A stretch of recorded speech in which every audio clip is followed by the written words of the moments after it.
Hi, my name's Eric Klingen, and I've owned and operated this studio here since 1985. I originally came to the area to work for the National Trust for Historic Preservation, and we worked on all sorts of historic properties. In fact, we built a reproduction oak timber frame bridge 200 feet long, piece by piece in here, and installed it on the Pecanico River, and it's there to this day. But since that time, I've stayed here and I've worked on literally thousands of antique pieces of furniture, and I thought I could show you a few of the projects that are in the studio right now.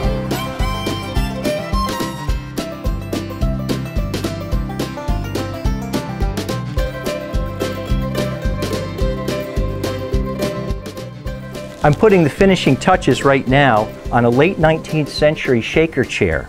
What's interesting about this design is that it comes towards the ends of the shaker chair making era that they had, and it was inspired in the late 1870s by the work of Thonet, who was in France.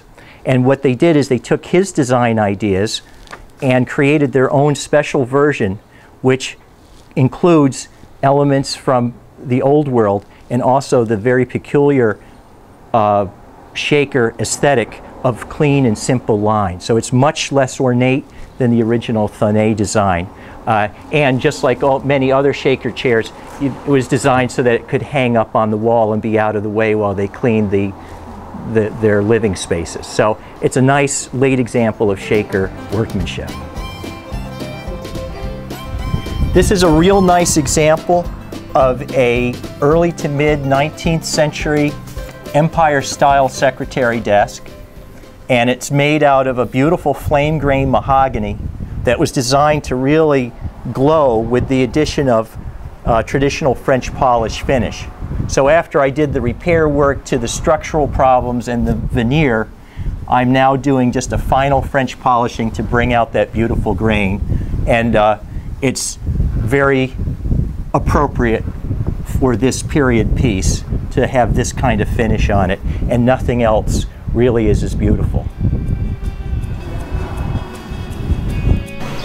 This is a Hudson Valley Dutch Kaas. It was probably made within 40 miles of here, somewhere around 1780.